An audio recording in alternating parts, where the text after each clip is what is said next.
দেশি পটলের ধোকা করবো। পটলগুলোকে এরকম করে ছুলে দিয়েছি ছুরি দিয়ে, হ্যাঁ, আর পেছনগুলো কেটে নিয়েছি।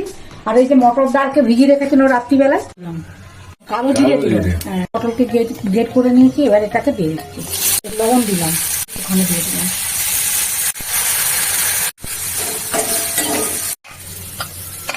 দিলাম, বুঝলাম ছিলাম তাতে সবকিছু,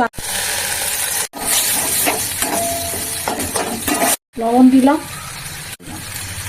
পটলটাকে দিয়ে দিচ্ছি। এলাকার থালায় তেল মাখিয়ে রেখেছে, সেটা তুলে সেভ করে নেবো, বুঝলে।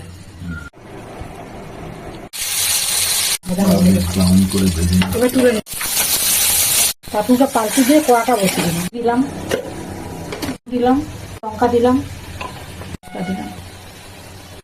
ঘি দিয়ে দিলাম, দিয়ে দিলাম, পটলের ধোকা কমপ্লিট, বুঝলি। পটলের ধোকা, দেশি পটলের ধোকা।